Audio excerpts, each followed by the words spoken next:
நான் என் ஜனத்துக்காக வழக்காடுகிற கர்த்தர். Hallelujah. உனக்காக வாதாடுகிற கர்த்தர். Amen. உனக்காக வழக்காடுகிற Amen. கர்த்தர். கொடியவன் Amen. அற்று போவான். Amen. Amen. ஆமென். சக்கந்தக்காரன் பரியாசம் பண்ண இல்லாமற் போவான். நான் என் ஜனத்துக்காக வழக்காடுகிற கர்த்தர். Hallelujah. உனக்காக வாதாடுகிற கர்த்தர். Amen. உனக்காக வழக்காடுகிற கர்த்தர். Amen. கொடியவன் Amen. அற்று போவான். Amen. Amen. ஆமென்.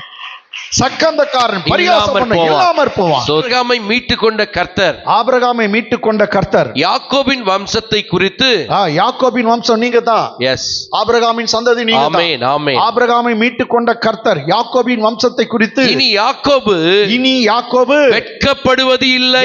ஜனங்கள் வெட்கப்படுவதில்லை. நேமா நேமா நேமா இனி யாக்கோபு வெட்கப்படுவதில்லை. இனி அவன் முகம் செத்து போவதும் இல்லை. அவன் முகம் செத்து போவது. Hallelujah. ஒரு பேர் சொல்றாங்க ஜென்மம் செத்துச்சு அவன் கேட்ட கேள்வின்னு சொல்றாங்க. கேட்டுக்கிறீங்களா? எஸ். அவன் கேட்ட கேள்வி ஜென்மம் செத்துச்சு அப்படின்வாங்க. அந்த ஜென்மம் செத்துட்டா முகம் எப்படி இருக்கும்? ஒரு மாதிரி ரொம்ப துக்கத்துல இருப்பாங்க. அது மாதிரி என் ஜனம் ஜென்மம் சாவாது, அவங்க முகங்கள் செத்து போவதில்லை.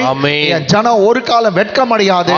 கேலி பண்றோம், பரியாசம் பண்றதான் இல்லாம பிள்ளையை நான் தரேன் அப்படின்னு சொல்லுகிறான். அது எந்த விதத்துல அவருடைய செயலா, அவர் செயலின் பிள்ளையாக நான் தருவேன். உன் பிள்ளைய உன் வீட்டுல நீ பார்க்கும்போது நீ சந்தோஷப்படுவ, மகிழ்வ, களி கூறுவ, நீ சந்தோஷம் அடைவாய்.